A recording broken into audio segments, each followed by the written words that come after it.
just want to make you aware we're about to start. Um, are you setting something up here? Or? I'm supposed to get footage for a vlog, like them coming up on stage, then I'll Okay. disperse at a minute. Yeah. Perfect.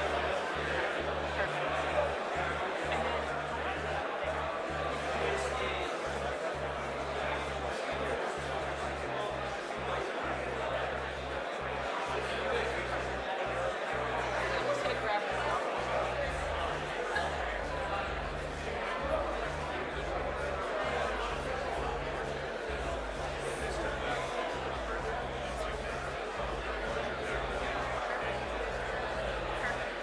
Thank you so much. I appreciate it. No. Perfect. Yeah, I'll be right there. That's fine.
Good morning, good evening, ladies and gentlemen. I'm Colonel Dave Gray. I'm the executive director here at the Center for Leadership and Ethics, and I want to welcome you all to this special event tonight. Now, every year, the Center for Leadership and Ethics looks ahead and chooses a theme to drive its programming oriented around an issue of national importance. This year, our theme revolves around the notion of paradigm shifts. As part of our debates and civil discourse program, tonight's debate will certainly highlight differing perspectives about potential national security paradigms that are occurring as we speak and occurring in the mid and long term.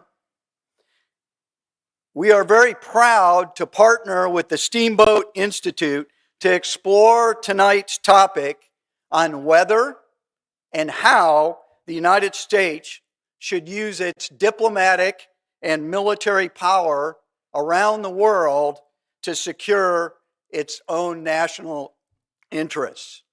It's now my great honor and pleasure to introduce Miss Jennifer Schubert Aiken, the chairman and CEO of the Steamboat Institute, which she helped co-found in 2008. The Steamboat Institute promotes America's first principles and encourages civilized discourse by hosting debates at colleges around the country. Jennifer is a member of the advisory boards for the Benson Center for the Study of Western Civilization at the University of Colorado in Boulder and the Ed Snyder Center for Enterprise and Markets at the University of Maryland. She also serves on the board of directors of Rebecca's Angels, a nonprofit organization helping children cope with traumatic stress disorder This organization was founded by Boston Marathon bombing survivor Rebecca Gregory. Ladies and gentlemen, please give a warm welcome to Miss Jennifer Aiken.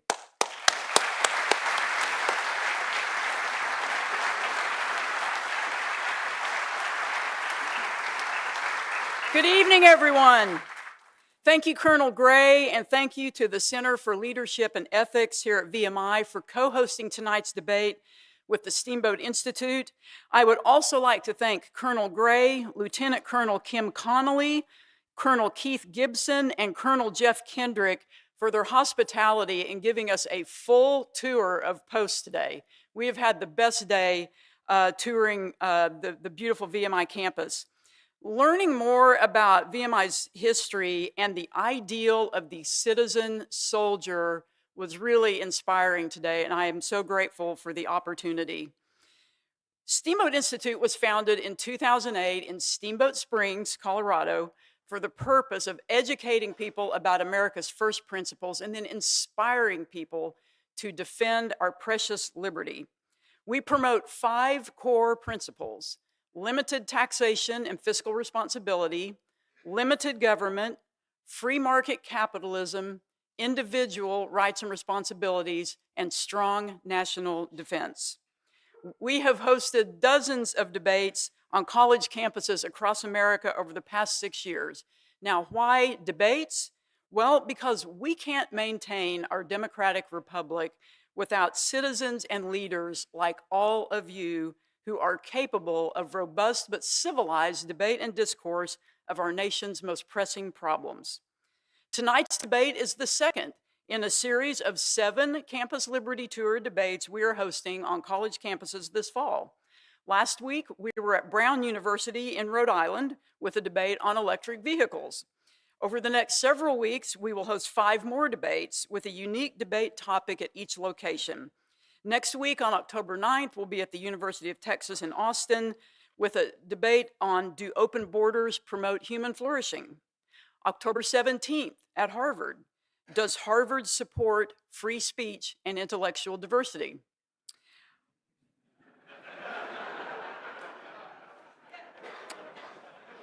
October 22nd, University of Maryland, does taxing unrealized capital gains create a fairer economy?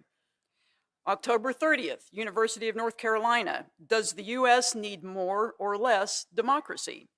And finally, November 14th, New College of Florida, a topic that I think will be of interest to the people in this room. Should the US reinstate a draft for mandatory military service? Now, if you want to see the full debate schedule, including the speakers, there are some names you will recognize among the speakers for these upcoming debates. Go to steamboatinstitute.org. You can see all of it there. I believe we had some flyers out front tonight.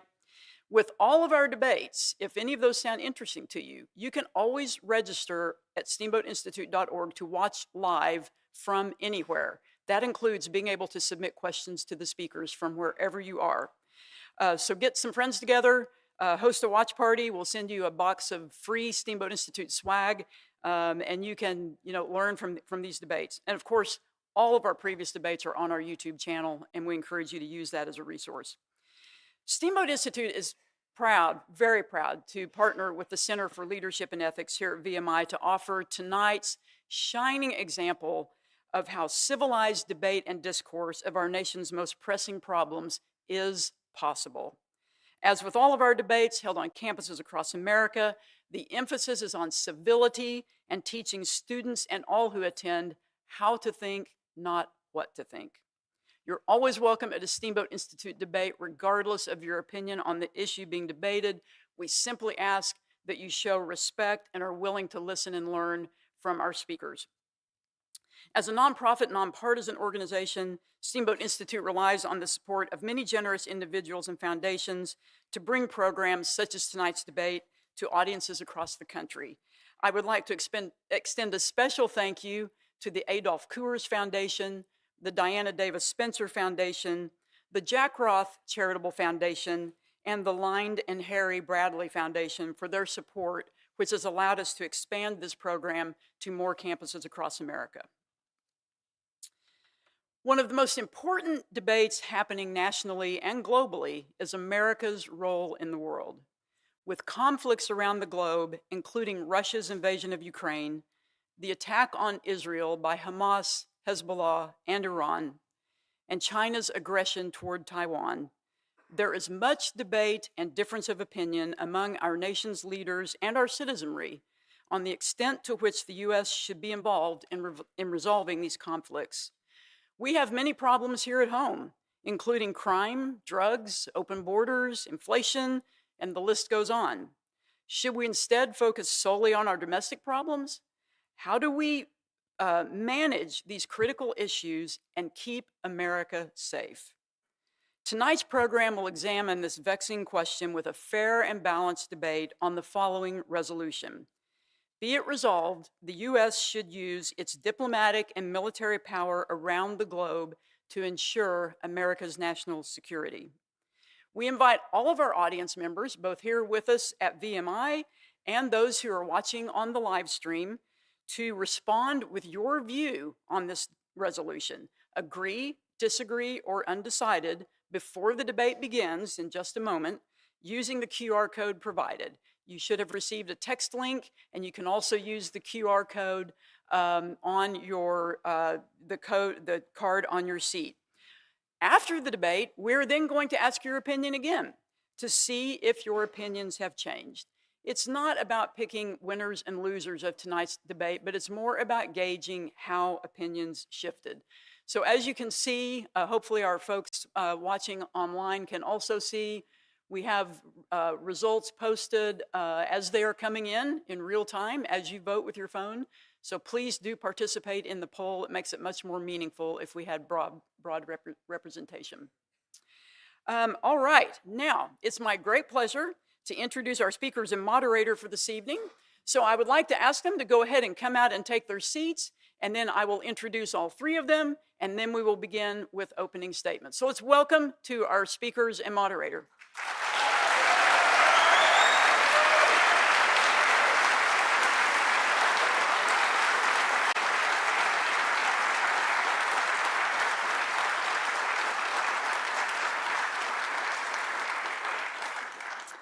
Okay, I'm going to introduce all three, and they will remain seated, and then Tom Rogan will take over as moderator, and we will begin with opening statements.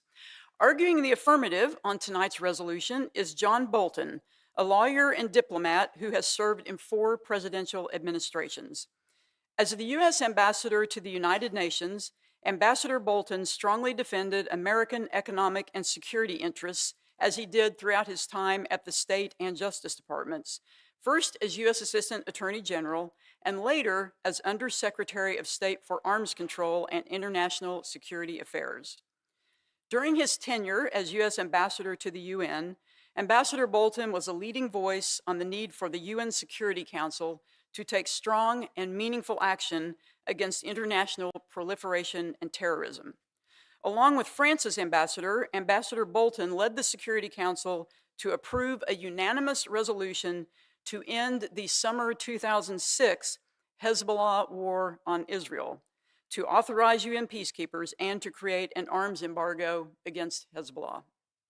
As White House National Security Advisor, Ambassador Bolton championed a strong and resolute U.S. foreign and defense policy. He oversaw the U.S. withdrawal from the 2015 international nuclear deal with Iran and was deeply engaged in key policy formulation and strategy regarding North Korea's weapons of mass destruction, strategic arms control related to Russia, and on China. Welcome, Ambassador Bolton.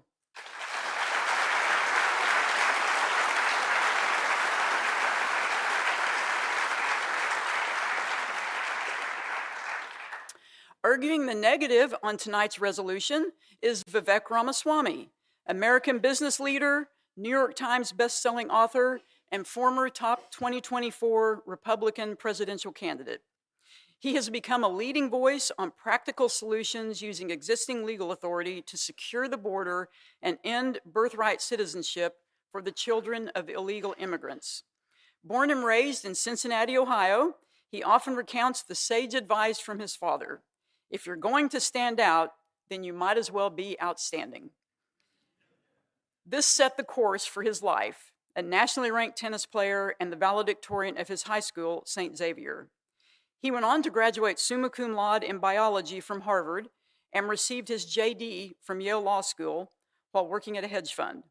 He then started a biotech company, Roivant Sciences, where he oversaw the development of 5 drugs that went on to become FDA approved. In 2022, Mr. Ramaswamy founded Strive, an Ohio-based asset management firm that directly competes with asset managers such as BlackRock, State Street, Vanguard, and others who use the money of everyday citizens to advance environmental and social agendas that many citizens and capital owners disagree with. Mr. Ramaswamy and his wife, who is a throat surgeon, live in Columbus, Ohio, where they're raising their 2 sons. Let's give a warm welcome to Vivek Ramaswamy.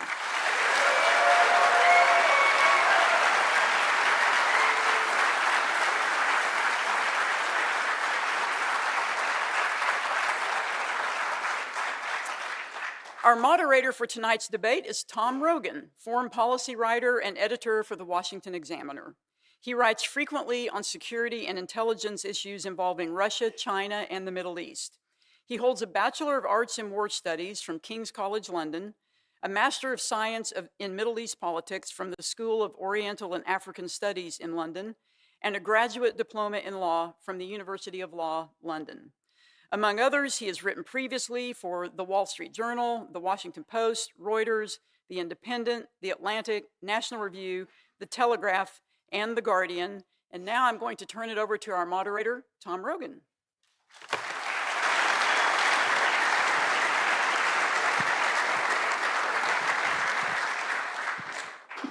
Well, ladies and gentlemen, welcome. Ambassador, Mr. Ramaswamy, welcome. It's great to be here at VMI, and I know we all enjoyed meeting some of the cadets earlier. I think you are a testament to the exceptional nature of this country, and the fact that you're also here tonight with such passion and enthusiasm is a great endorsement. I should caveat that, my accent aside, I do have US citizenship, so I'm not just an annoying Brit lecturing you. My American grandfather actually was a Pacific Marine, so to the Marines out there, yeah. Anyway, this is an important discussion, obviously, and it probably couldn't come at a better time. The motion, the resolution, the US should use its diplomatic and military power around the globe to ensure America's national security. And as you can see on the screen, we've had some answers so far, but we'll see what happens at the end of the debate. I would encourage you to cast your vote when it comes to the end. But on that note, I will invite Ambassador Bolton to give his opening remarks.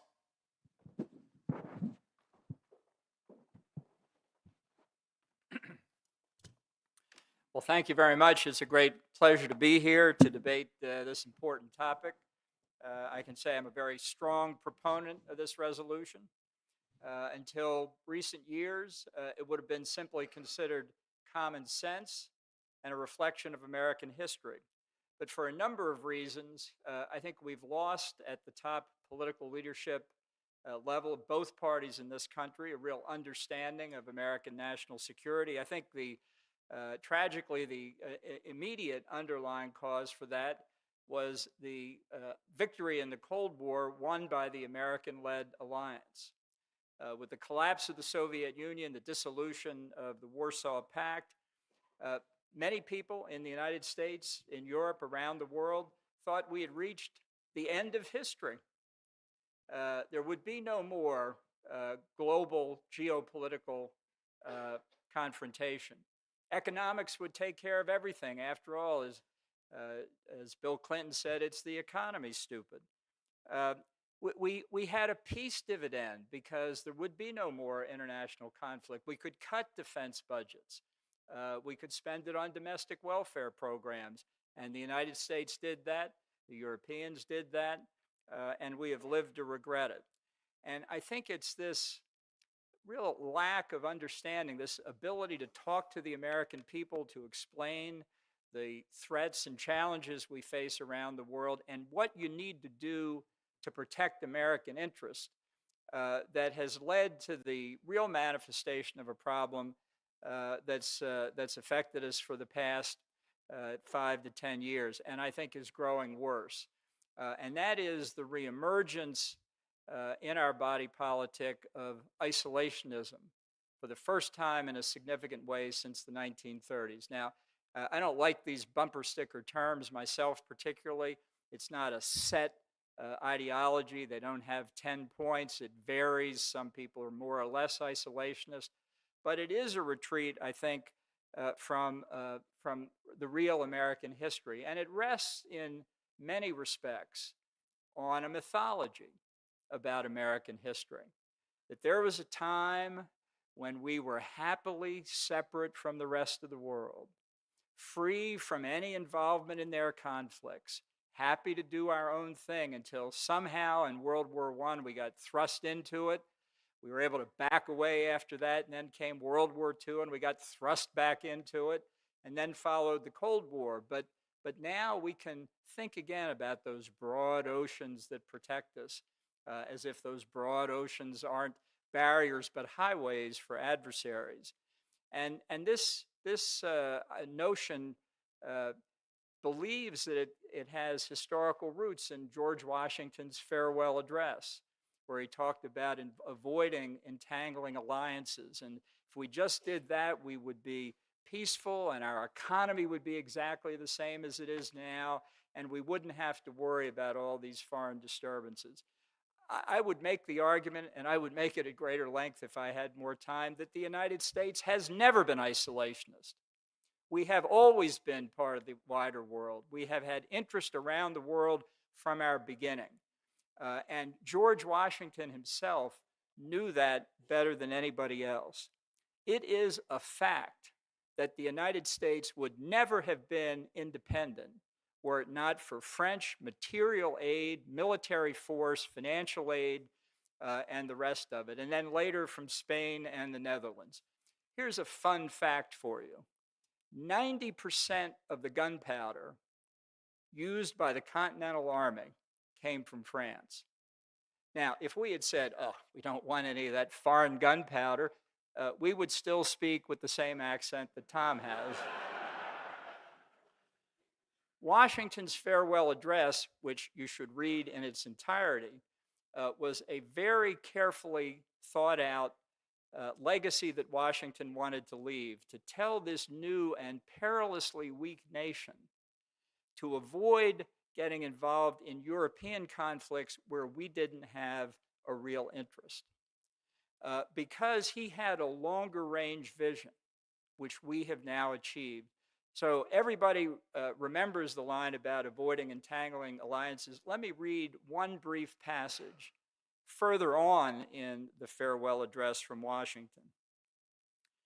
He said, if we remain one people, the period is not far off when we may defy material injury from external annoyance, when belligerent nations will not lightly hazard the giving us provocation, when we may choose peace or war, as our interest, guided by justice, shall counsel.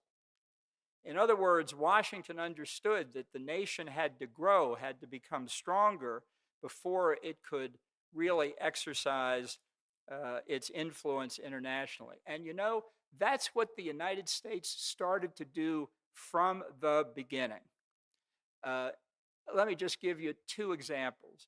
In 1783, the year our independence was guaranteed by the Treaty of Versailles, Robert Morris, the financier of the American Revolution, commissioned a ship to engage in trading, a large vessel.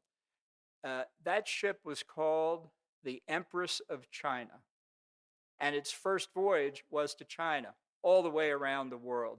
This was not the vision of a group of people who wanted to sit by their firesides along the Atlantic coast knitting. This was not an isolationist approach. In the early 1800s, Thomas Jefferson fought multiple wars with the Barbary pirates, not wanting to follow the European pattern of paying them tribute. You want to know where the Marine hymn got the shores of Tripoli? In the 1800s from Thomas Jefferson, when we developed a slogan that we would do well to remember today, millions for defense, but not 1 cent for tribute. I could go on. This is the history of a country that built what Thomas Jefferson called an empire of liberty all the way across. Our empire still survives in faraway places like Florida, Texas, California, Alaska, Hawaii.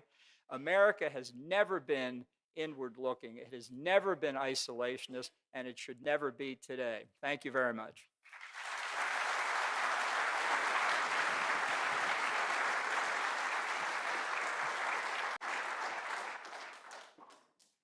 So first of all, I'd like to thank the Steamboat Institute for hosting this debate and VMI for welcoming us. It's been a great few hours here meeting the cadets.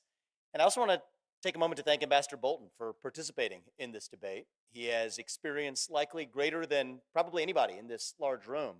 And I hope we're all able to learn from that, including through the open dialogue that we have through this debate. I do think that the path to truth runs through free speech and open debate, and I'm hoping that's exactly what we open up tonight. As the resolution is drafted, it's very hard to disagree on the face of it that the U.S. should use diplomatic power and military might to advance America's interests. That's hard to disagree with, and I wouldn't do that. But I think the essence of what's at stake is whether or not the United States, and the way I read it, actually at its core meaning, is whether or not the United States has a role to play as a global policeman.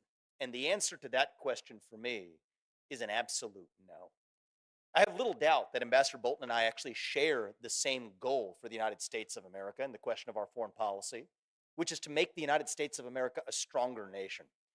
But where I think we have some disagreements, and at times deep disagreements, is in the question of how we exactly do it. I appreciated the reference to American history, and I frankly learned a few things from your opening remarks from history dating back to 250 years ago. What I'd like to do in my opening is to refer to the history of the last 25 years and the results of that interventionist foreign policy. Let's start with just the wars in Iraq and Afghanistan. There's the financial cost, $8 trillion on those two wars alone. That doesn't include other engagements in other parts of the world, including the recent Ukraine costs or other parts of the Middle East.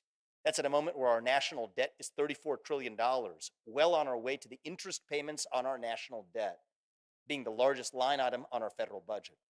That won't fall on Ambassador Bolton's or my generation's shoulders so much as it will on the generation of the cadets who are in the audience today. But it's not just the financial cost of those wars, of course. It's the human cost, including the cost to Americans themselves. 8,000, nearly 7,000 to 8,000 American lives lost. Men and women who died in those wars. 53,000 Americans who were wounded or injured. 30,000 more deaths if you count the suicides just afterwards.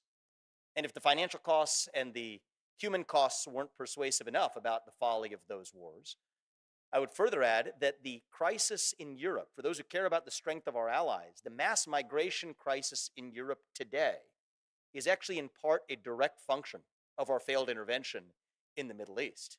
A lot of the mass migration from Muslim countries is the direct consequence of destabilization that the United States played a role in seeding. Now, I have no doubt that the people in the audience here are ready to make the ultimate sacrifice for the country, should our country require it. That's why I respect all of you who are here for what you do. That being said, we cannot in good conscience send America's sons and daughters to go die in a war if we haven't identified what the objective of that war really is.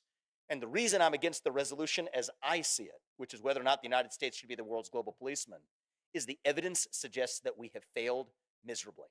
For that $8 trillion, for those 7,000 lives, for the 53,000 injuries, for the 30,000 more suicides, for the aggregate chaos in Europe as a consequence of that and collateral damage. What exactly happened? Well, let's take a review of recent history. 20 years later, the Taliban, for God's sake, is still in charge in Afghanistan.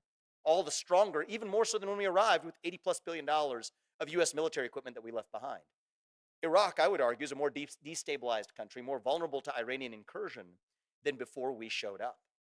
So should we be willing to make a sacrifice, including the ultimate sacrifice for our country when required? Yes. But it better darn well to actually be to advance American interests rather than to undermine those same interests. And over the course of our conversation, a respectful challenge I would offer to Ambassador Bolton is to identify any one of the examples in which we have adopted an interventionist foreign policy in the last 20 years.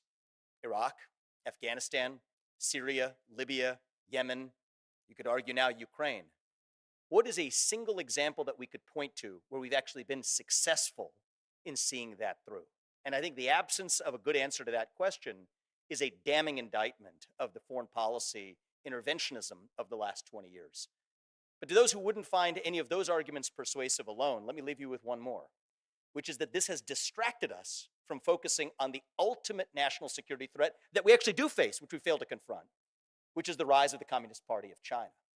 There will be those who make the argument that this is apples and oranges, that we can walk and chew gum at the same time. Well, again, I prefer to measure by the results. Right now, we're at the first time in modern American history, in 2.5 decades, where we don't have a carrier strike group in the Asia-Pacific region. And the reason why is we very recently sent the USS Lincoln to the Middle East. The last time we did it was in conjunction with our invasion of Afghanistan.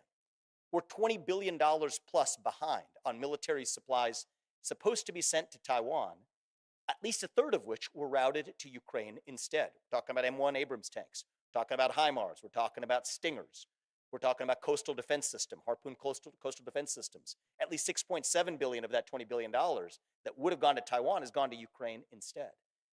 We've actually strengthened inadvertently the Russia-China alliance since the Ukraine war began, which puts China in a stronger position relative to the United States, while the United States itself is in a weaker position vis-a-vis China.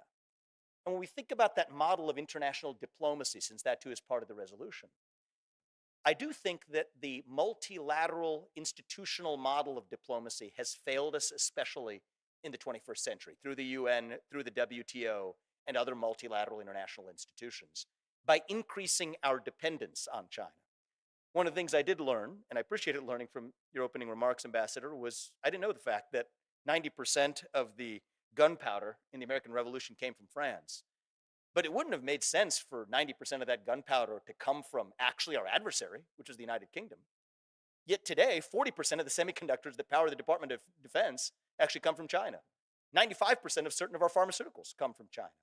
Most of our military industrial base depends on our chief adversary, China, and that was directly achieved by the model of international diplomacy that was mediated through these so-called multilateral international institutions that created a false equivalence between the United States and China, a false economic equivalence through the climate change agenda that was disproportionately applied to the United States without being applied to China, a false moral equivalence as trading relationships with China created an increased dependence on China for our modern way of life, but also companies like BlackRock or Nike or Airbnb or JP Morgan who relentlessly criticize the United States without saying a peep about the actual human rights atrocities in places like China.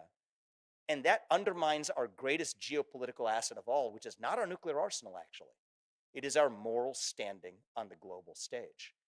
And that is in part a direct function of diluting our resources that have been misspent on wars in other parts of the world, especially in the 21st century, over the period of which China achieved near parity, if not military parity now, with the United States. So those are the 3 points I'd like to leave you with over the course of the evening, is that first, the evidence suggests that the interventionist foreign policy of the 21st century has been nothing short of an abysmal failure. And my point in saying so is not to blame those in the past, but to learn from the mistakes of the past so that we may harness them to correct them in the future. The second point is that even if none of the arguments relating to the financial cost, the human cost, or the impact on Europe's mass migration crisis would convince you, at least be convinced by the fact that it has stopped us and diluted our ability to deter the number one threat that we actually do face, which is the rise of the Communist Party of China. And that the model of diplomacy over the last 20 years, over the last several decades, dependent on multilateral institutions governing our diplomatic relationships with other countries, has failed the best interests of the United States by actually increasing our dependence on the very adversary we should seek to deter for our own national security. And it's for those reasons that I hope you're persuaded over the course of the evening that the model of the United States serving as that global policeman does not actually advance the best interests of the United States. And that even though I respect Ambassador Bolton's commitment to the goal of making the United States stronger and share it, my method of getting there is far different. Thank you very much for the warm welcome, and I look forward to the conversation. Thank you very much.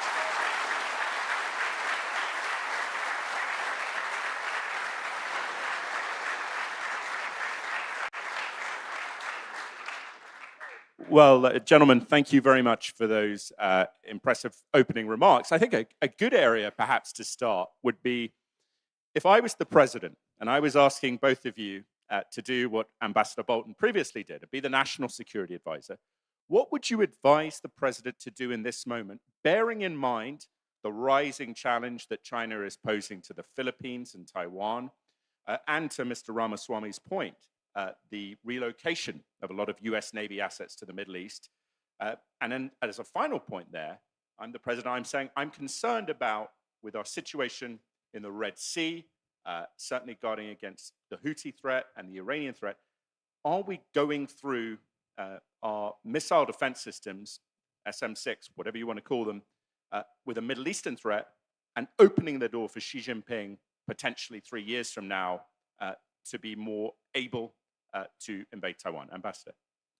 Well, the dominant presence in the world today is a growing China-Russia axis with its outriders like North Korea, Iran, Syria, Belarus, Cuba, Nicaragua, Venezuela.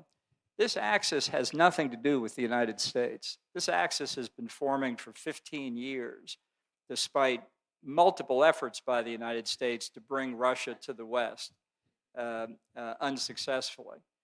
The fact is that the unwillingness to confront the threats that we've seen effectively that led to repeated Russian aggression in Ukraine and the threat that China now poses along its Indo-Pacific periphery is a clear product of this moment after the collapse of the Soviet Union when the United States took its eye off the ball. So the first thing I would say to the president is we need to take American defense expenditures, which are roughly 3% of GDP right now, and return them to Reagan-era level defense expenditures of between 5 and 6%. There's no doubt that all of our services are under budgeted at this point. The Navy is particularly weak. There's a bipartisan commission that some years ago said we needed 335 warships at sea. We're now down about 285 and sinking rapidly. You can't change that overnight, but you could make a start. Just remember, Ronald Reagan's goal was a 600-ship Navy. So if I had to say one thing, I would say get the defense budget back to adequate levels so that we can project force where we need to and guaranteed deterrence where we need to.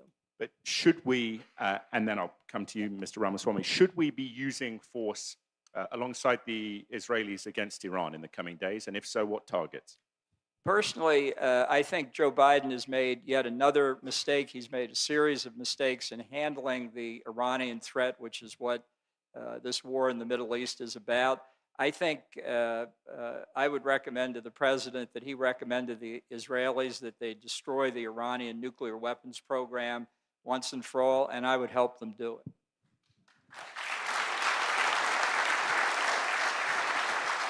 So I'll start with one area where we agree. You heard in my opening remarks, you heard Ambassador Bolton refer to the same thing. I think the single greatest threat to the United States is the strength and growing strength of the Russia-China alliance. I think where we differ in our agreement, in our views here, is exactly how we got there. I do think that the actions of the United States and the West, but the United States in particular, have had the inadvertent effect of strengthening the Russia-China alliance.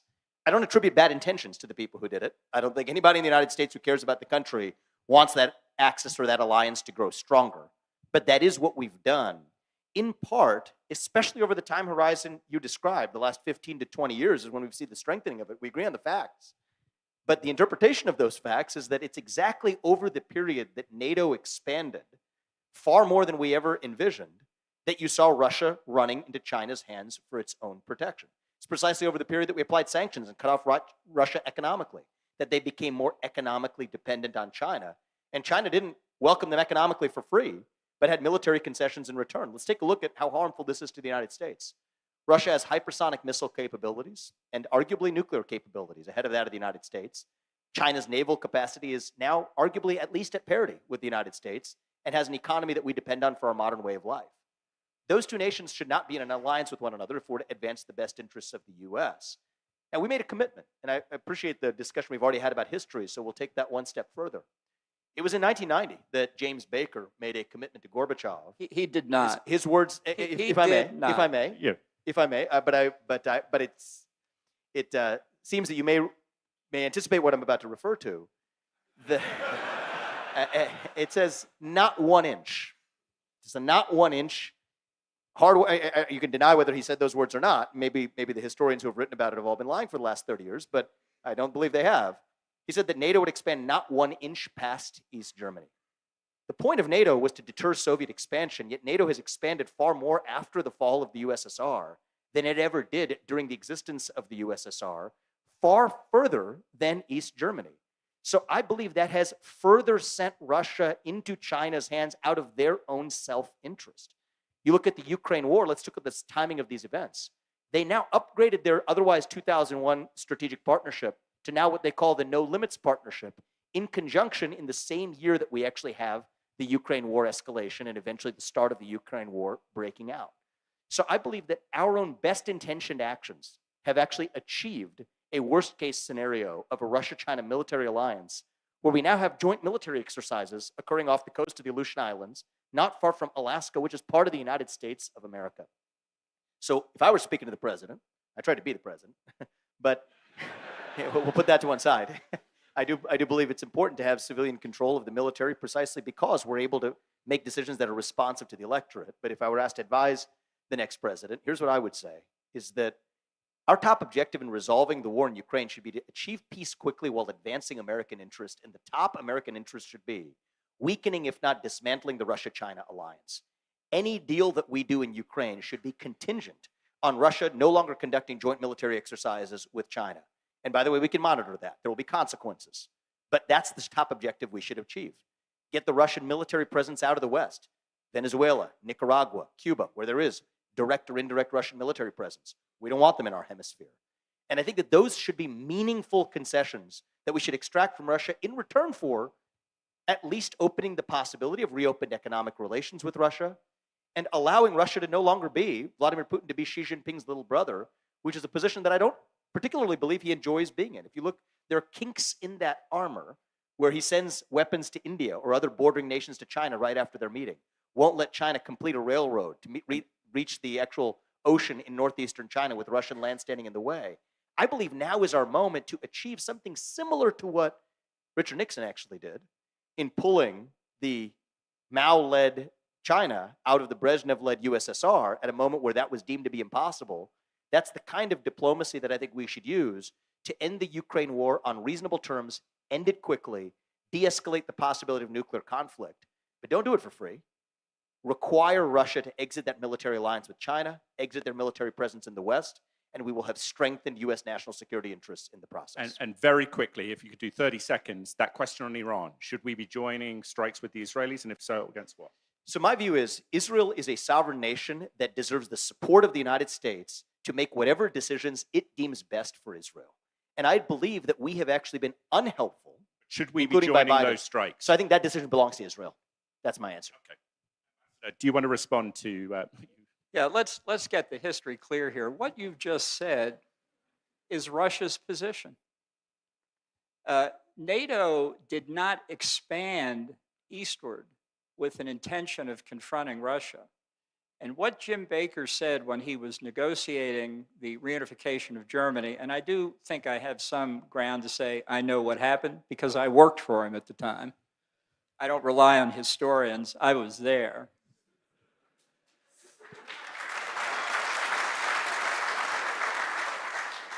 Was trying to find a way to persuade the Russians to move their troops out of East Germany quickly.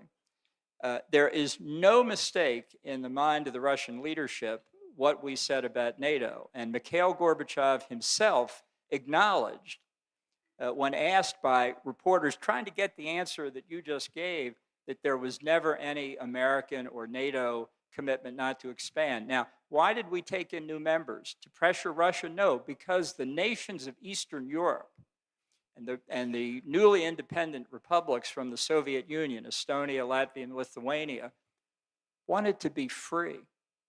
They had been crushed by the Nazis in World War II, and they had been crushed by the Soviets in the occupation afterward, they didn't want war with anybody.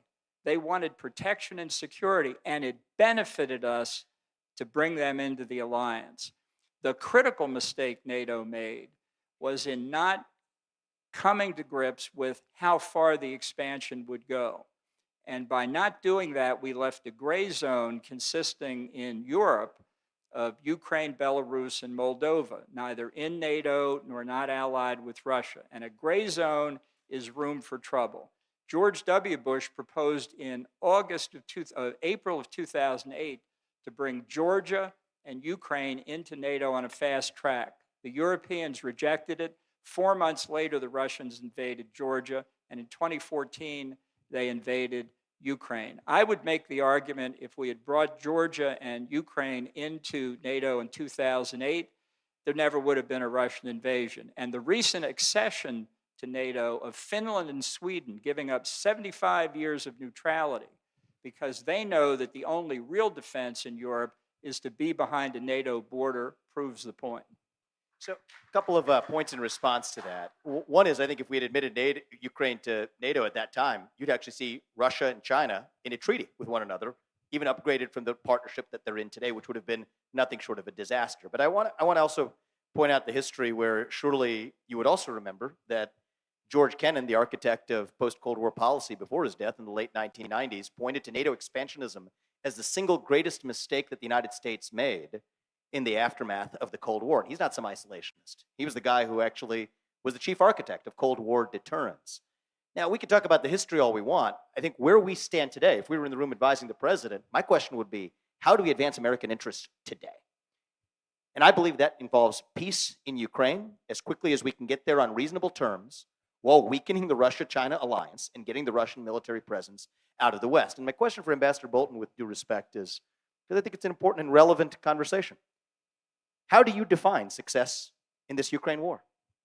What is the war objective, and how do you define success? Be specific. Yes, Getting Putin to move is not specific. Specifically. I can state it very simply. It's the declared position of every member of NATO right now, the full restoration of Ukrainian sovereignty and territorial integrity. Now, let me ask you a question. Well, let me just respond. Let Ambassador Bolton. No, come on now. Well, this is we- not a we- one for campaign one. debate. Not a campaign debate. I'll let point you. is, Does that get to mean ask a actually que- the I pre-war answered lines? your The pre-war question. lines. I answered your question. Now you You didn't can answer if it was the mine. pre-war lines. 1-1. 1-1, gentlemen. My question is, Senator J.D. Vance has laid out what he thinks a peace deal for Ukraine should look like. A ceasefire in place, Russia keeps the territory it holds, demilitarized zone between the two. He omits the fact there's a different border between Russia and Ukraine, but demilitarized zone, and Ukraine agrees not to join NATO. Do you agree with that? Well, I'm going to first require an understanding of what your answer was to my question to be able to respond to it. And I think the question is, we can actually disagree about what the objective is or whether we should pursue that objective, but we should understand what the objective actually is. So as I understand your response, but I want to make sure I properly understand it before engaging, your view is that it has to be the pre-war boundaries that have to be restored to Ukraine. That is the war objective that we're solving for. That's what I take as my understanding of your question. That is my position and the present position of the entire NATO alliance. And That's again, right. just descriptive here, not sort of drawing an argument, but just to get the viewpoints on the table. So is Crimea then part of Russia, or is it part of Ukraine?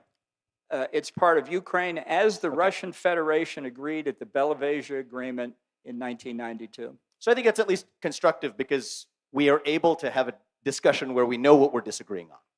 I think it is absolutely not only unrealistic, it is unfathomable that from these conditions, we're going to get to a place where somehow, by waving a magic wand, Crimea is going to be returned to Ukraine, Zaporizhia, talking about all of the other parts that are occupied today. That's just not going to happen.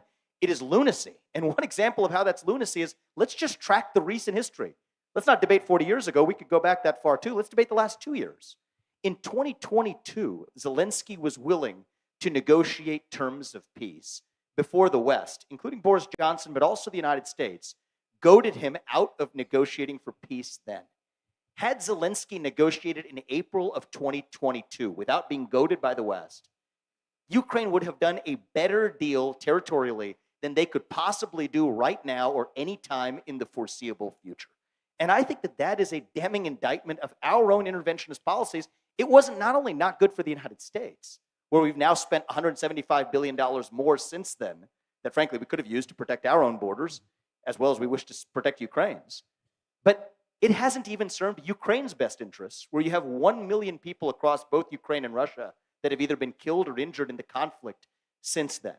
So the fact of the matter is our increased engagement since then has actually been a disservice, not just to the United States, but also to even Ukraine itself, in a way that it's just, for anybody following this war, the idea that somehow Crimea, we have a plan possibly for Crimea, let alone the other regions, Luhansk, Donetsk, Zaporizhia, being restored to Ukraine, this is mythology, and I don't think that it's going to happen just by wishing it into existence, in contrast to a reasonably negotiated deal that achieves peace in the near term and actually achieves other U.S. objectives like weakening the Russia-China alliance in the process, which I do believe is a far more realistic, important, and achievable goal along the way.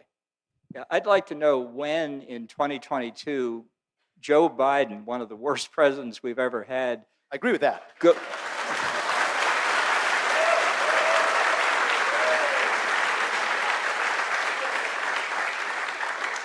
goaded Ukraine into further war. It's Biden's incompetence, as much as anything else, his inability to lead the NATO alliance to provide assistance to Ukraine in a strategic fashion that has led to the gridlock we had. Biden's sole goal has been to avoid Ukrainian defeat, not to win, and that's part of the problem. Well, I think a big part of the problem here, a lot of this rests at the feet of Biden as well, in terms of cutting off our own Keystone pipeline while allowing the pipeline in Western Europe to proceed right through from Russia to Germany. This doesn't make any sense. But we can criticize Biden and be in violent agreement all day here long from multiple different angles. But the question of what we should do from here, there's two options. One is we continue to fund and escalate this war without either a clear war aim or a war aim that is patently unachievable and unrealistic. Or we can acknowledge where we are today and settle on reasonable terms that best advance American interests, including security guarantees for Ukraine that are backstopped by American self-interest, which I believe is better for Ukraine. And so what was the that answer to the path, I think, is question the about far better J.D. path. Vance's plan? Well, look, J.D. has spoken in broad Do strokes. you as agree well or as your disagree? former- Yes as or well as your no? former colleague Donald Trump. Yes or no? I agree that we should actually look at what best advances American interests, right? That's the answer. Yes or no? Is that hard? Well, state your question. Do you agree with the J.D. Vance peace plan for Ukraine? State your premise of it. State what your premise. Because Well- J.D. has actually been very broad strokes. He has not offered, and Donald Trump, I think, has been intelligent to say that we're going to actually negotiate on the facts. He's not going to show his cards to Putin 5 months before he takes office and has that negotiation. So J.D. do I Vance- support the Vivek, ability of being let realist? That would be Ambassador absolutely- Bolton ask the specifics, because I want to go to China in a second. Look, J.D. Vance said a few weeks ago that his plan, he believed a reasonable plan, was that Russia keeps the territory in Ukraine it now has. You create a demilitarized zone between the Russians and Ukraine along the ceasefire line, and Ukraine agrees not to go into NATO. He said that would be reasonable. Do you agree with that or disagree with it? It depends on what other conditions come with it. If it comes with conditions that He require... didn't put any other conditions. Do you agree with You're what he not- said so far? You can talk to J.D. Vance in your All own right, time. all right, but- all right. You know with what due the respect- answer is, All right. ladies and gentlemen. You know what the answer is. If I may, I'll give you my perspective, right? So Very so quickly, you're because I here want to with go me to tonight. China. And my perspective is, if that comes with commitments to weaken the Russia-China alliance and get the Russian military presence out of the West, that's absolutely a reasonable starting point for discussion. Now, my question back for you is, are you okay? And what is your perspective on whether an American-made missile would be appropriate for Ukraine to use against Russia? And the second part of that question is, what's your perspective on the U.S. response and what it should be if a Russian-made missile hit the U.S.? Yeah, look, your plan to condition peace in Ukraine on Russia splitting from China is delusional. I think it's I just far wanna more say that realistic than right the idea now. of Russia No, getting no, it's not. Crimea You back have- to Let Ukraine. Ambassador Bolton respond. You have no idea what you're talking about. You have no idea what you're talking about. I believe... It's a great that when- argument. I believe it's an accurate Well statement. reasoned. I respectfully disagree. I believe that when a country is the subject of unprovoked aggression like Ukraine is, that implicates fundamental American interests, the fundamental American interest being peace and stability in Europe, which we have sought through 3 wars, 2 hot and 1 cold in the 20th century, that the Russian invasion imperiled, that we should provide the means for Ukraine to defend itself and vindicate our interest in peace and stability. That means that you don't allow the war to be fought only on Ukrainian territory. And yes, the defense of their country should involve the ability to strike targets in Russia. Now, it's difficult at this point because of the way Biden has mishandled it, but there's no doubt that that's something that we should do. And if Russia chose to do what you would do, then we would respond to it. Okay. Exactly. And Vivek, I'm going to let you respond, but no Yeah, more I- questions to each other because I do want to get to China. I think the conversation is great. All I do think is, especially for the next generation, for whom we strive to set, I think a good example. I'd love to keep it focused on policy differences, and I have no doubt that Ambassador Bolton, one of the things I love about talking to him is he has a depth of experience that I respect. But I also think that it is going to be the next generation that is impacted by the decisions that the prior generation makes. It's going to be the people in this room who security that we actually care about passing on to the country. And so, though many of these people may not have also been there at the time that George Kennan made that statement in 1998, I think that having a discussion about the future ought to actually be done based on reason rather than on, I'm certainly not going to participate in dunking on my part. But what I will say is this. The hard truth of the matter is, do you believe it is realistic for us to have Russia on the terms of the war that exist they exist right now, to return Crimea and the other occupied regions to Ukraine? I don't think there is a single person who in good faith believes that is a realistic aim at all, versus a negotiated deal that involves reopening some economic relations with Russia, but weaken Russia's alliance with China because of the economic relationship. I think that is the far more realistic path and one that far better advances U.S. long-run interests. But I'd like for you to make sure we get a clear answer to your second question, because your first answer to the first question was clear. You are okay with American-made missiles being sent in to target Russia. What exactly do you think the U.S. response should be if Russian-made missiles hit the United States? I don't think they dare do it. And I think if they did, they would face severe consequences. Our deterrence works. So they would dare do it sometimes, but not others. The deterrence that's failed was the deterrence against the Russian invasion. Putin has threatened the use of nuclear weapons in Ukraine repeatedly. There's been no evidence that it's anything but pure bluff. His military, as Secretary of Defense Lloyd Austin said a year and a half ago, is being fed into a wood chipper in Ukraine. And that's something that happens to be very much in American interest. But what we need to do, particularly because we'll come to China here in a minute, to convince the rulers in Beijing that we still have the resolve to oppose their efforts to break through the first island chain and to take over the South China Sea, is to convincingly show that aggression like Russia's against Ukraine will be defeated. Because if they think that they can succeed, others will take advantage of it. And I will tell you, the calculus in Beijing is if America and the West won't defend against an unprovoked aggression in Europe itself, we will never come to the side of Taiwan. Okay. Very quickly. Moving to Taiwan. Yeah, so I think this could be a good bridge to good bridge to the discussion. I think we both share a view that it would be a bad thing for the United States and our long-run interests if China were to annex Taiwan anytime in the foreseeable future. I think that would be a foreign policy disaster for the United States. But where we disagree is that China is in a stronger position to do so when, number one, Russia is actually in China's camp in the Russia-China military alliance. And number two, when the United States is actually stretched thin with other wars that don't directly relate to the United States' interests as much as the one in the South China Sea would. The fact of the matter is, the reason we're delayed on many of those shipments to Taiwan is precisely because of other wars, particularly the Ukraine war that we're involved in. The reason that we moved a carrier strike group out of the Asia-Pacific region, leaving us for the first time in the last 25 years without a carrier strike group in the Pacific region, is precisely because of the conflicts in the Middle East. So we have to focus on the actual threat that we face, and that is staving off aggression from communist China. And I reject the premise that China somehow deals by way of analogy, that if they're going to allow them to take a part of Ukraine, then we get to take part of Taiwan because we have the moral authority to do it. China doesn't reason based on moral authority. They reason based on hard power. And our hard power with respect to China is weaker when we're involved in other Okay. foreign conflicts that don't advance our interests. All right, so I'm at going the to same ask time. both men that original question. It's 2028, 2030. China is moving, blood banks, etc. It's about to invade Taiwan. Should we intervene with our full force to prevent that invasion or at least obstruct it? Well, if we got to that point, it would show our policy had fundamentally failed. But it is clear that if China breaks through the first island chain at any point, that it would mean the collapse of our alliance systems all over the Indo-Pacific. What we need to show to Beijing is not about moral authority. It's precisely about hard power. Russia used hard power in Ukraine twice, and it's getting away with it.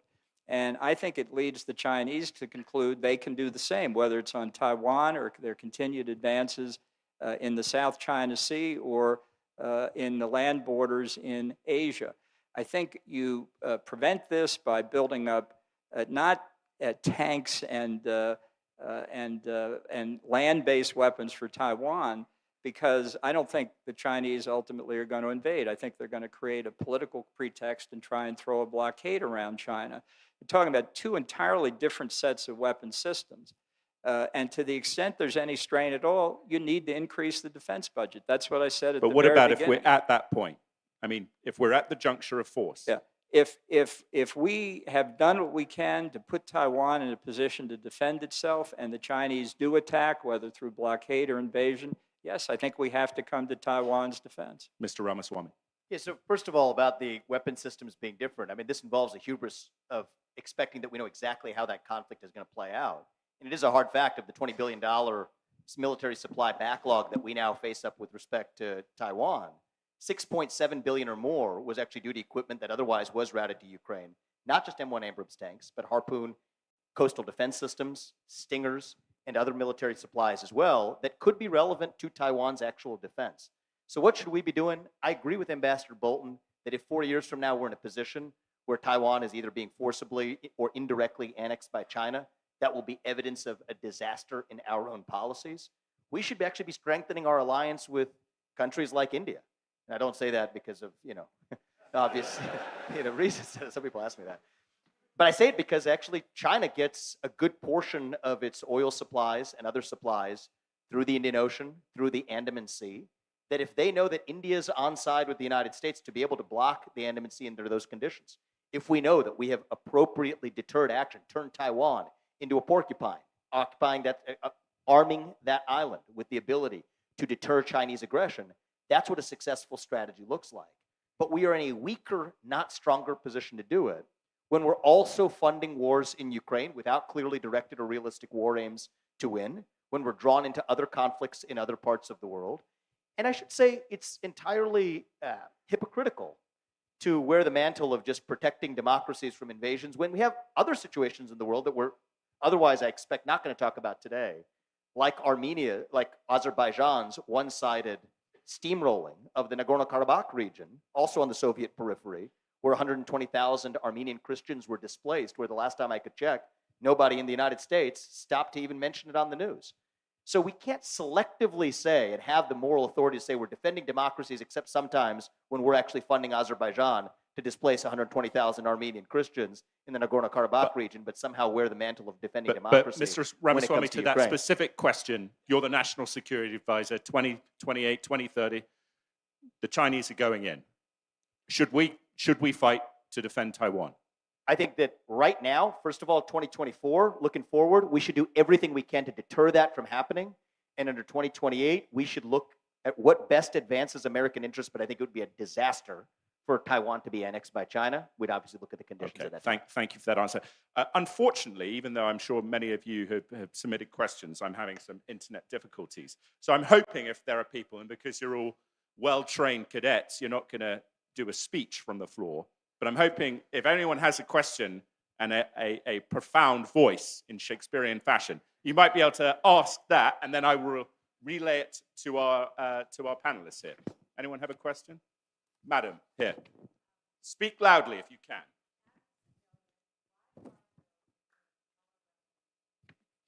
Okay.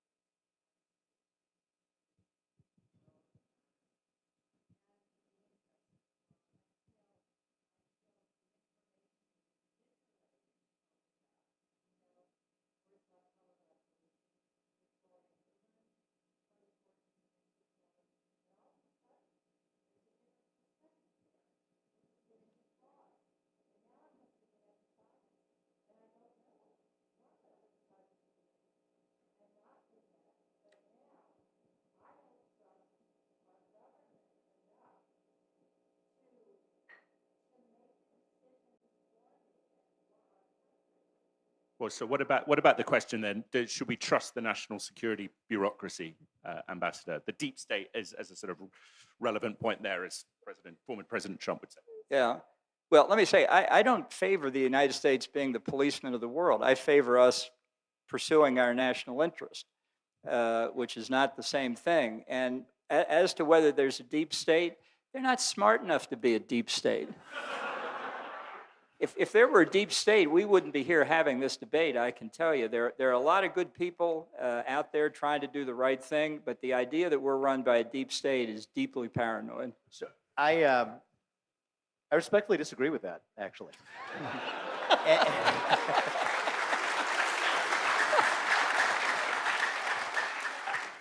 We use terms like America first. I'll define it for you. Because sometimes we are lazy, we bandy it around, we don't say what it means. Here's what it means.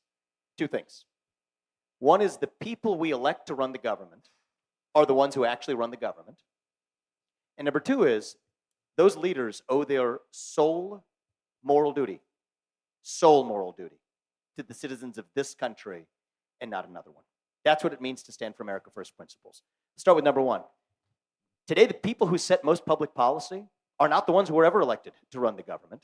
In fact, there are 4 million people in the federal bureaucracy, including, I'm sorry to say, in the national security establishment, who are not only never elected to their positions, but actually, according to the supposed interpretation of civil service rules, cannot even be fired by the people who were elected to those positions. That's not actually a democracy. That is a new type of modern technocracy that would make our founding fathers, including those you quoted at the start, roll over in their graves that they never imagined. So I do think that a root cause of many of our foreign policy failures is also the same root cause as many of our domestic policy failures, including the rise of the welfare and the regulatory state.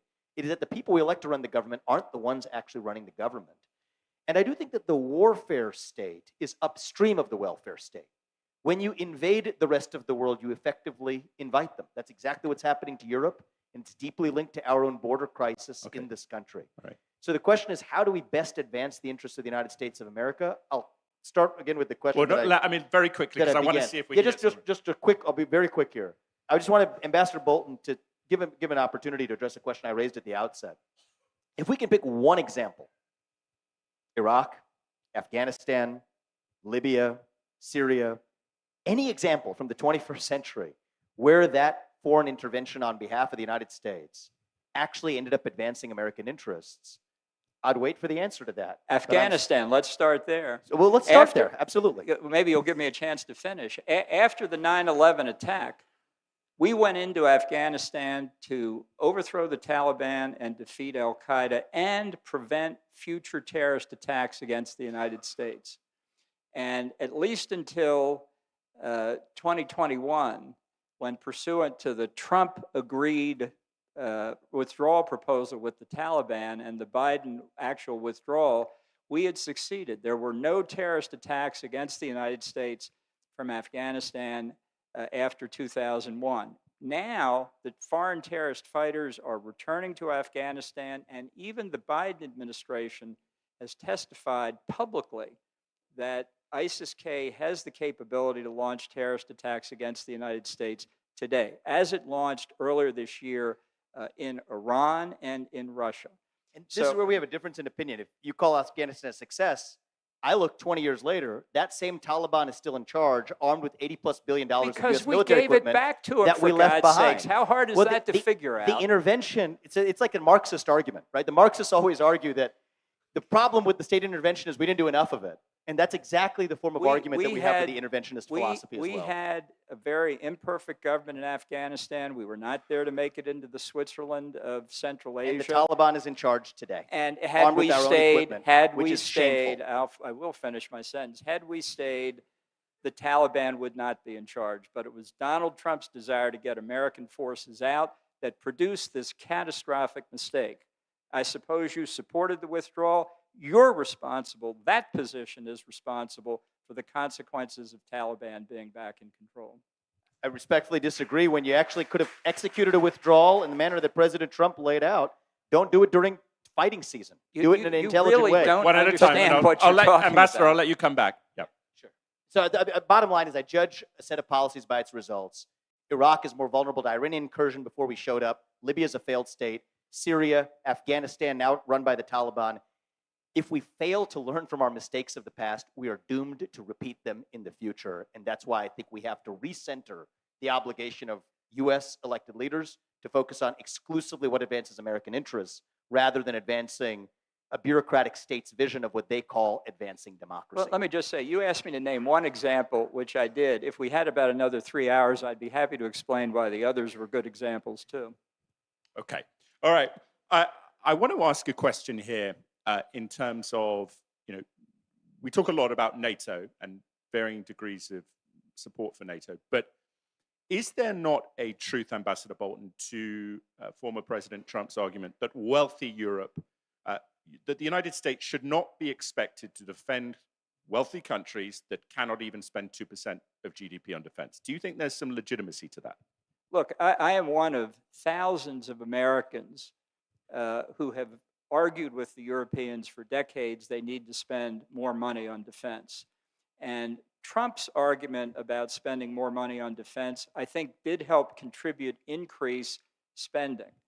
The trouble with Trump's approach is he wants to withdraw from NATO, and that's what I fear. But in terms of getting them to spend more, that's correct. But it's also important to understand that it's not simply a question of reaching a 2% target or anything else. Let me give you one example. Iceland, a NATO member from the beginning, doesn't have a military. Its share of defense in its gross domestic product is 0.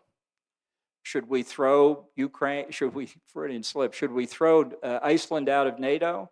Should we allow the Russians to build air and submarine bases there? I don't think so. Look at a map. What is Iceland's contribution to NATO? It's Iceland. And I think that's worthwhile. So you have to look at the total picture. But there's absolutely no dispute that our allies have often been free riders, and that should be unacceptable to us. Vivek, you can respond to that if you want, but Yeah, there's sure. another question here I want to ask you. The quick response to that is those arguments, as valiantly as they might have been made, weren't very successful if, as of 2023, last year, a majority of NATO countries were still not spending the 2% requisite of their GDP on their own national self-defense. And so I do believe it has this historical model of diplomacy of the last 20 years through these multilateral institutions best advanced the interests of the United States of America. The answer to that question is decidedly no. And I do believe that those arguments have been less successful without using the kind of leverage that President Trump, I think, brought effectively as a leader. So question here, this thing is jumping around. Anyway, how should the United States approach the growing role of China in Latin America? And I'd also be curious to, gentlemen, your opinion about security at the southern border, especially in concerns with regards to terrorist infiltration potentially. But Vivek, do you want to go first? Sure. So here's one where I think there is a fissure on the America First right, actually. Because I think the debate that we're having on stage today is mostly what you maybe in broad strokes would characterize as an America First vision of the conservative movement versus a neoconservative vision of the conservative movement. Here I'd like to actually air a separate fissure even within the America First right, which is to say there's a diversity of views here. I believe the right way to actually get serious about declaring economic independence from China requires not just onshoring to the United States, but actually requires expanding our trading relationships with our allies. South Korea, the Philippines, Vietnam, India. You could talk about South America in this context where that becomes relevant. And that's different from those whose economic policy is focused on protecting American manufacturers from the effects of foreign price competition. So that's an internal debate to the America First movement that's not going to play out in the next 35 days, something much more relevant with an election coming up. But I do think in the next 3, 4, 5, 6 years is going to become an important dividing line is our seriousness about declaring independence from China so much so that we're willing to expand our relationships with other allies? I believe the answer to that question should be yes from an economic perspective. But if your principal goal is to actually protect American manufacturers from the economic effects of foreign price competition, you're necessarily delaying the timeline needed to declare independence from China. So to your question, not relating only to South America, but even our other allies around the Asia Pacific, I think that if we're serious about decoupling from China and the pharmaceutical supply chain and our military industrial base, that will require more, not less trade with those allies. And the way that we actually make American manufacturers more competitive isn't by protecting them from the effects of that trade, but instead by dismantling the regulatory state, another species of the deep state that actually shackles the American economy. That, I think, is the path forward. Ambassador. Well, I think we have been asleep at the switch on China for a long time. And I think that we have failed to protect our own country and many others from Chinese theft of intellectual property, which they've been extremely successful at. And we've allowed them through the Belt and Road Initiative and a number of other approaches, including outright corruption, to make extraordinary gains, not just in Latin America, but in Africa and South Asia. So this is we come at this at a very perilous point because we've been asleep for so long under this illusion that China would be a responsible stakeholder in international affairs, that was engaged in a peaceful rise, none of which was true. And the fact is we need to do more to remove Chinese influence in places where it's gained considerable strength, not least of which is Venezuela, where between Russia and China, they have been able to prop up the Chavez-Maduro regime in ways that are very harmful across Latin America. What this means more than anything else is that Americans have to pay more attention to foreign policy. You can't decree a policy if people don't know what's going on, and you have to be committed to a forward strategy around the world and not say our only problem is China in East Asia. Gentlemen, another big topic looming with the presidential election is the idea of former President Trump's proposal for tariffs, pretty significantly around the world, not specific to adversarial states. What is your assessment of that, and how you think it might interrelate with the exigent question of the resolution in terms of the utilization of American diplomatic power?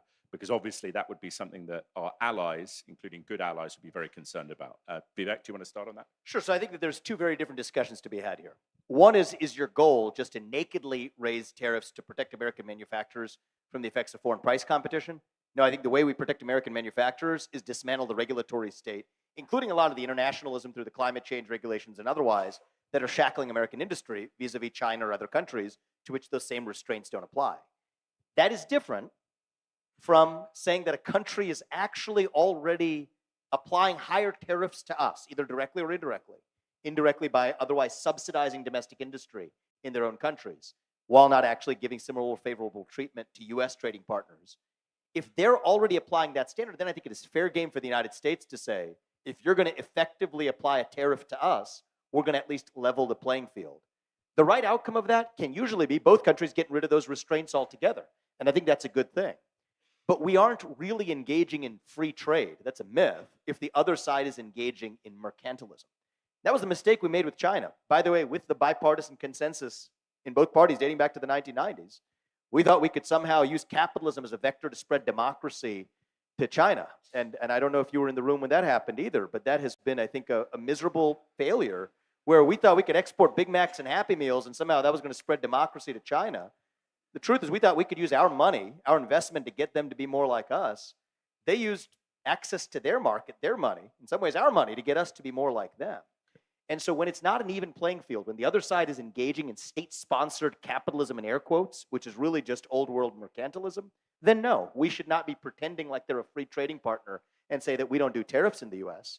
But if both sides are willing to say that we actually don't want restraints or favoritism on either side, and we actually want a level playing field to compete, I think the use of the threat of tariffs as a lever to drive change on the other side is smart, intelligent, and necessary. And that is something I would support. Ambassador.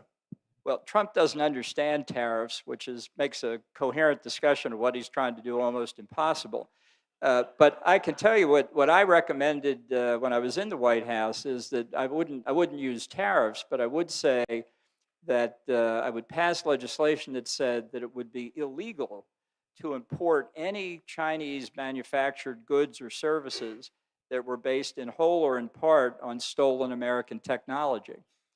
And the argument used against that within the administration was, well, that's almost all of it. It would mean no trade with China at all, which shows that fundamentally we have the capacity to do a lot of harm to China because of the way it conducts trade, the way it performs in the World Trade Organization, that we just haven't taken advantage of.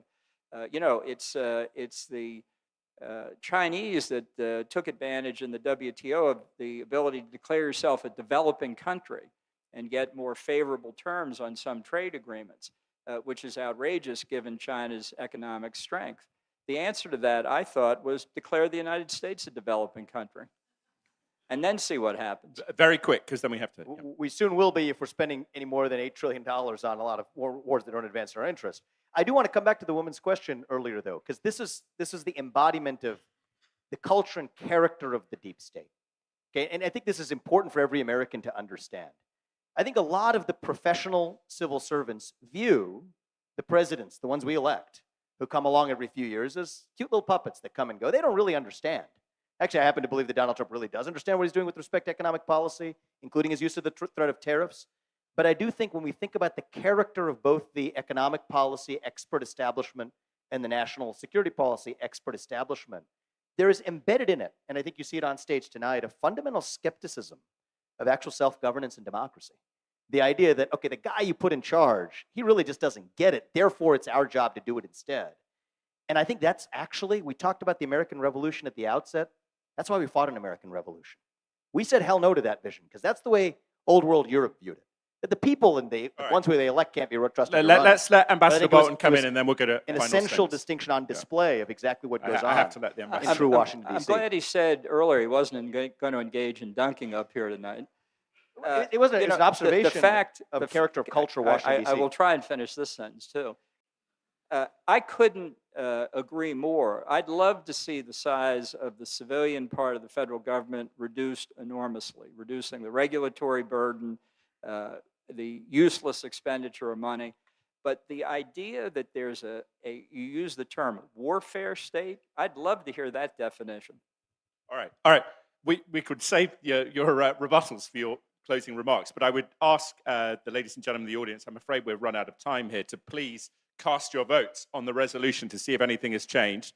To remind you, the resolution, the US should use its diplomatic and military power around the globe to ensure America's national security. So it looks like it's shifted a bit. But anyway, on that note, I will invite Ambassador Bolton to make his closing statement.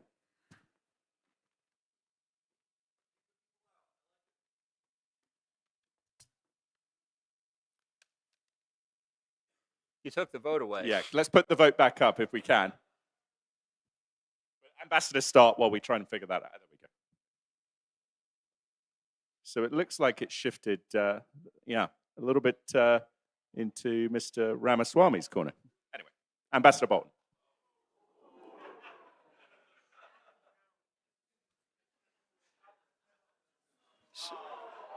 I don't know why we keep taking it down, but Ambassador, why don't you start, because we're running low on time here.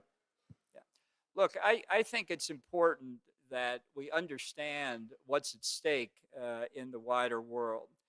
The United States has concrete national interests that go directly to the kind of life we enjoy in this country, our economic prosperity and our freedom, that depend on a certain measure of stability and order in the world. And the fact is, since 1945, what little order and stability there is in the world has come because of the United States and our alliances, not because of anybody else.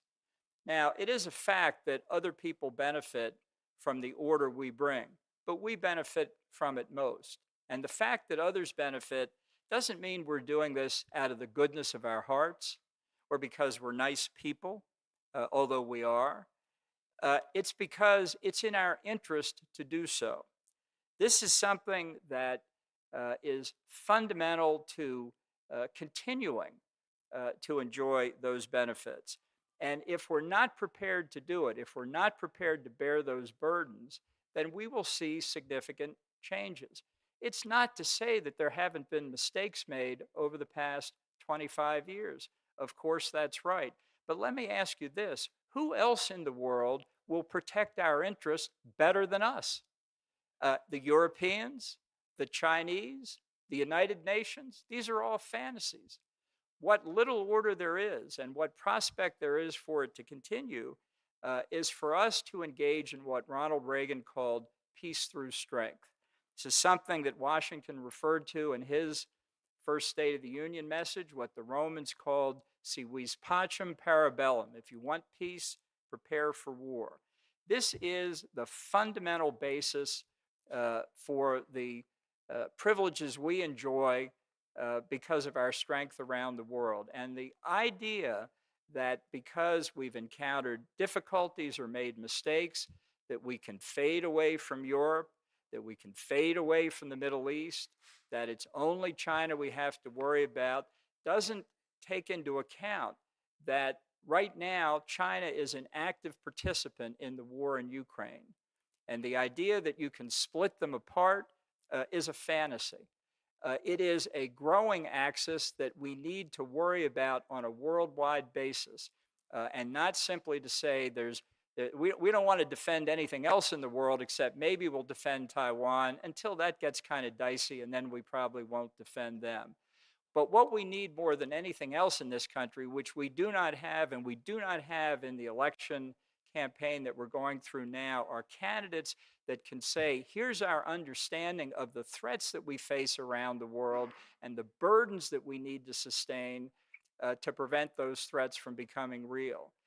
There are countries that realize that. Israel is a country like that, more threatened now than at any point in its history, yet more determined to make sure that it survives. We could learn a lot from them, and we could learn a lot from the vision of the framing of the founding fathers, the framers of the Constitution, who understood that a strong national defense is an absolute prerequisite to anything else we do. Thank you very much.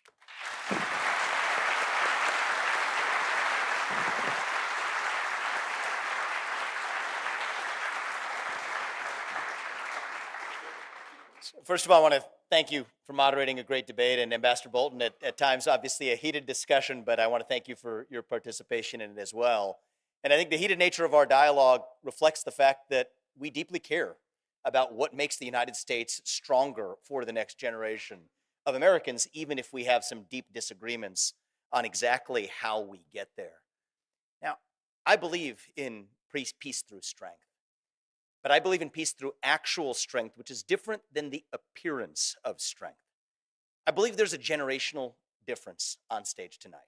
And I don't just mean that in the fact that we're obviously of different ages, but of different perspectives from our experiences. I think if you come from an era in the United States where you remember that era of the Apollo missions, remember the era of putting that man on the moon, the idea that we as Americans can achieve anything we set our mind to, of course, I believe you're likely to see the world through a prism where you believe that we can intervene in multiple different foreign conflicts and prevail at the same time, including achieving goals in Ukraine that involves the restoration of Crimea and all the other regions that are occupied, because we've done it before. That was the America we know, we love, we miss. And for my part, you have a generational bias too. I'm a millennial. I'm the youngest person ever to run for U.S. president as a Republican. I grew up in the era of not only the Afghanistan war, but the failed Iraq war. We're jaded, we're cynical about the possibility that, you know what, we're able to use this warfare state to somehow achieve our goals when it hasn't worked out that way. My message to our generation is this: we can't just be cynical about our country. I want to get back to that country, that shining city on a hill where we know we can achieve even what others will say is impossible. But we can't get there through the appearance of strength, through projecting that strength in multiple regions when we don't actually have it. We need to rebuild our military. We need to close the gap of recruitment in the U.S. military. We have a 25% recruitment gap in the U.S. military right now. Less than 16% of Gen Z says they're even proud to be an American. There's a deep deficit of national pride in this country, and that is in part due to the failures of the last 20 years. After the Berlin Wall fell, after we achieved that ultimate victory, I do think that it was a failed bipartisan consensus of democratic capitalism to China, to engaging in conflicts that didn't directly advance American interests in ways that came back to actually harm American interests, that have left our generation so cynical that you have young people, not like those in this room, but many, especially those who aren't, to say, if that's what's going to happen with my service in the U.S. military, then I don't want to do it, versus actually rebuilding a country that is strong and achieves peace through actual strength rather than the artificial appearance of it. And so my call for the future of our movement, the conservative movement, of which I think Ambassador Bolton and I are both a part, is to revive the principles that made this country great the first time around. End the welfare state in all of its forms, the domestic regulatory state, the domestic entitlement state, but also the foreign policy nanny state as well. We don't want to replace the left-wing nanny state with the right-wing nanny state. The right answer for the future is we want to get in there and dismantle the nanny state in every form. Not just the entitlement state and the regulatory state, but this broader foreign policy nanny state as well. To look our allies in the eye and say that our relationship is stronger when we're able to be honest with one another. To say that we're going to provide protection where it advances our own interests, but we are also going to be downright stern in demanding that you pay for your fair share of it. Not because we're just saving dollars for the United States, though that's important enough when we face a $34 trillion national debt, but also because then we're not going to be chain ganged into wars where those countries are not internalizing fully the costs of actually entering those wars. That's not an isolationist position. It's a pro-American position. And I think that duty of our elected leaders flows back not to the rest of the world, but the duty of the U.S. elected leaders is to the citizens right here at home.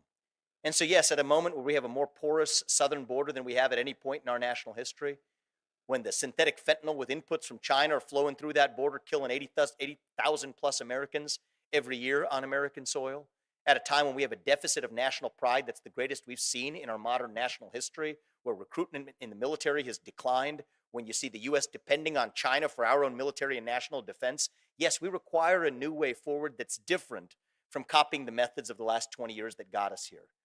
And so that's what I'm calling on us to do, to not only have this conversation and use this as a useful starting point, but to say that we don't have to repeat those mistakes if we're willing to learn from them. And if we do, then I don't believe we have to remain this nation in decline. Decline is a choice. We don't have to be ancient Rome. We don't have to be the nation in decline. I believe we still can be a nation in our ascent. Not in some fake politician way, but in a true way. And you know how we achieve peace through strength? If the shining city on a hill no longer shines, what hope does the rest of the world have? The way we're going to do this isn't by intervening elsewhere, but by making sure that our shining city on a hill is as strong as we possibly can be at home. That's how we strengthen democracy abroad, is by remaining the strongest democracy right here in America. Thank you all. God bless you and your families. Thank you for coming today. And thank you to our participants. God bless. Thank you.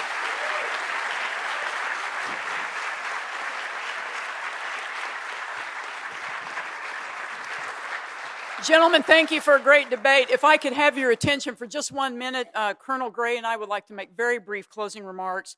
Once again, thank you to our panelists and to our moderator for a great discussion. One more round of applause, please.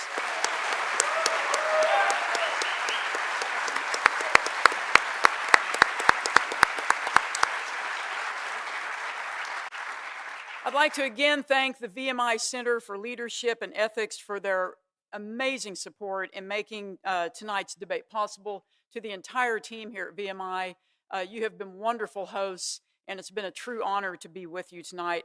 I would also like to extend once again a special thanks to our sponsors, the Adolph Coors Foundation, and all of the others who make the Campus Liberty Tour possible. If you enjoyed this evening's debate, we hope that you would consider supporting the Steamboat Institute so we can bring debates like this to more campuses across America. And, you know, frankly, and as Vivek said here in his closing remarks, really to inspire Americans to greatness, which is what we're all about. Please visit steamboatinstitute.org. You can view all of our previous debates. Please share tonight's debate. It will be on our YouTube channel, as well as we will, of course, share it with the Center for Leadership and Ethics. Also, I thought it might be helpful. One more time, I think we should put the poll up, because after the closing arguments are made, there were probably some more votes that came in. And also, wow, okay. We will post this on our website, steamboatinstitute.org, so if you want to refer to this later, you can certainly do that. Finally, just thank you again for coming, and now I'd like to turn it over to Colonel Gray to wrap things up. Well, Jennifer, thank you very much for this emerging partnership between VMI and the Steamboat Institute. On behalf of the superintendent and Corps Cadets, thank you very much for this opportunity for partnership.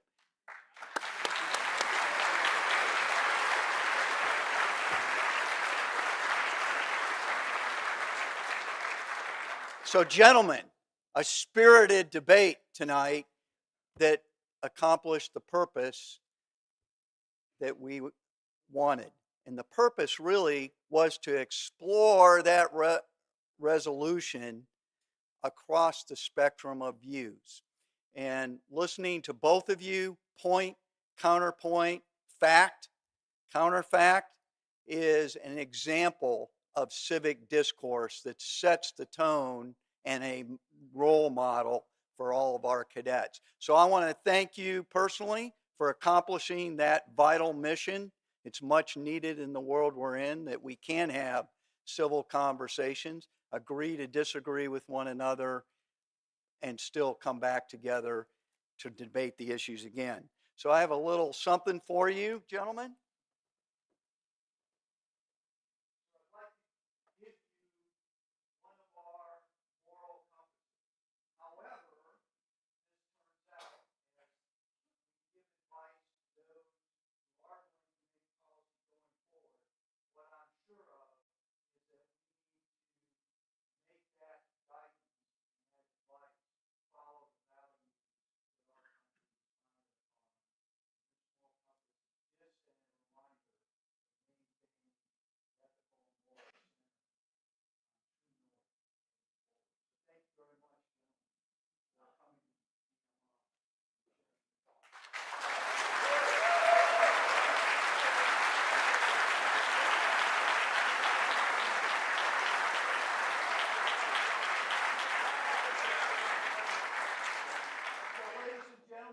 This concludes tonight's event.